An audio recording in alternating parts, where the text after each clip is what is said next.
What's up, random internet people? Bo here.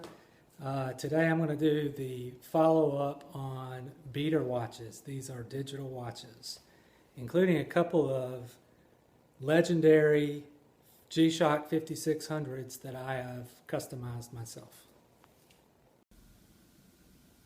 Okay, we're going to take a close-up look in our high-tech studios here at quickly go through these watches. I've gone through some, but not with a close-up look. This is the DW-5600H. I love the way this watch looks. The problem with it is that it does not have a countdown timer, and that's a huge issue for me. I'm looking for a watch that will fit under a shirt cuff, a beater watch that will fit under the shirt cuff and has a countdown timer. So this watch is close, but no countdown timer, so it's out. These watches are the AE1200WH. This is the one with the black strap. This is the one with the, I don't know what you call this, cloth strap. I found the cloth strap to be hard to put on, actually. I never realized how often I put on and take off my watch when I'm cooking or washing my hands or whatever, and for some reason the plastic band is way easier to put on and off than this cloth band. Other than that, I like the way this one looks better. This watch has the countdown timer, which you can see on this one. The buttons move up and down, so you know the old thing, if you're in a lot of watches you have to scroll all the way through if you miss the number. These you can go up and down. The clock is on the analog dial part, and I thought that was going to work originally, but it's just too small for me to see. I can't see it, so that's one reason why I'm not as enthusiastic about these watches as I once was. Another thing I like is that the buttons are big. So not only do they go up and down, they're easy to change. Because again, I'm using the timer a lot through the day. But ultimately, not being able to see the time while the timer is shown is a deal killer for these watches. That brings us to the good old... wow, it's not going to lie flat, but this brings us to the good old G-Shock 5600. The specific number is DW-5600E 3229. This is sold for like $40 on Amazon, which is pretty amazing. So this watch, when it's in timer mode, shows the time in the top right corner. So that is why this watch is a winner. A problem with this watch is that you can see the buttons are indented inside and hard to push. So much so that the adjust button, which is up here, is recessed big time in it, and it's hard to push. And this is kind of a deal killer for me. I mean, I can't push it without help.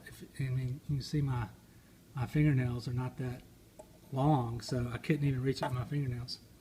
So what I had to do was I literally took, whoops, okay, this is the bezel off of G-Shock. I literally took the bezel off and took toenail clippers and clipped that part of the bezel out,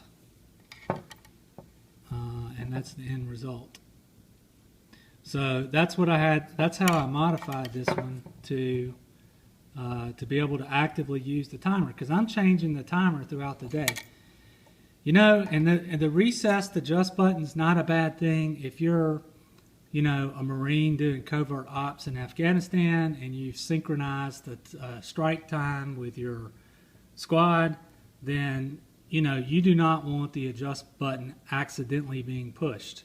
So that's a good thing in that situation. If you're a policeman and tonight you're going to arrest and give a summons to the latest NFL player that's been arrested, then you probably want to wear a watch that can take some abuse and not accidentally be have the buttons being pushed. But if you're using the timer to remind you to go flip the chicken on the grill, or to go move the clothes from the washer to the dryer, then you're changing the time a lot, and you want it to be easy to reach. So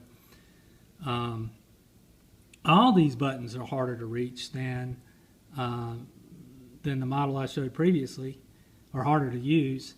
But the adjust button, which you have to push to adjust the countdown timer, the adjust button is extra hard. The last modification I did is this is the insides. This is another G-Shock 5600, and again, these things are $42 on Amazon right now, which is incredible for a G-Shock. And what I did with this was I just took the bezel off. So I did a Google search for people who were modifying theirs, and one guy put on a silicone strap like this, and I was looking at his pictures and I thought, hey, that looks good enough just with the bezel off. So it looks kind of goofy with the regular strap on. So what you do is you take the bezel off. This is a silicone strap. Let's see, I'll tell you exactly what strap it is.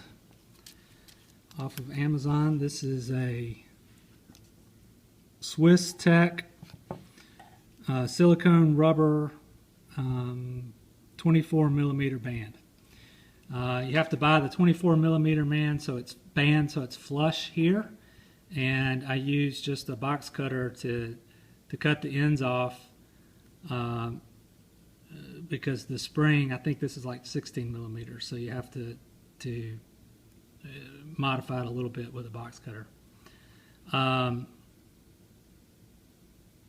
It's now easy to push the buttons. This has taken the bezel off, has no effect on the water resistance or the waterproof. Like I say, if you're going to arrest an NFL player, I'm sure it does affect the shock resistance not having that protective case on, and I'm sure that the glass is more prone to be scratched just like a regular watch, but it's still going to be a tough watch. How does it look? Your girlfriend or your wife is going to say it's hideous, and I'm pretty sure that she's going to say the same thing about all these watches. This is a beater watch. This is not a look good watch. So I'll switch out of this mode and have a couple of final comments. Okay, so does the modified watch pass the short sleeves test? Let's see.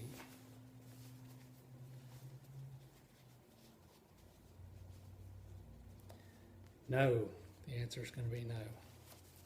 It does not easily fit under the short sleeve. It gets caught. Why? The watch is thin. I measured it, and it's less than 10 millimeters or centimeters. I can't remember how case thickness is measured. So it's thin, less than 10 millimeters, I think is how they measure case thickness. The problem is the band I chose has this big ass buckle. The buckle down here is as big as the watch itself. So, I don't know if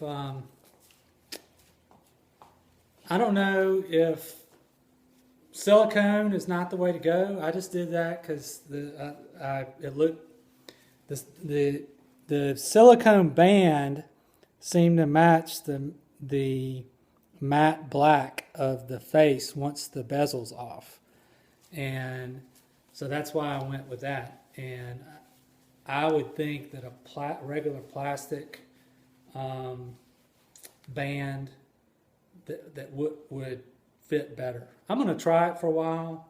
I suppose I could change the buckle, and I don't know if this silicone is going to conform to my wrist for a while. After a while, but to be honest with you guys, it looks like a digital watch. But as digital watches go, this is no more geeky than a regular G-Shock. I think it looks all right.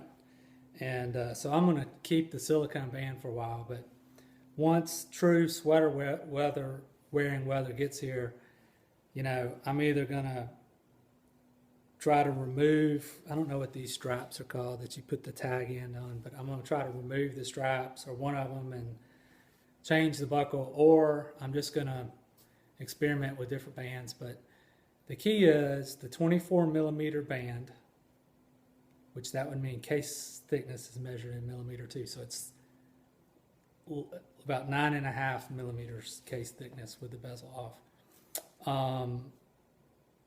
The key is to get the 24 millimeter band and cut it. So I guess I could go, I could go any type of band. Leather would probably be the best for fitting under my short sleeve, I think, but I don't know that would look good. So hopefully somebody will take this ball and experiment with it and figure out how to perfect it without me having to waste more time.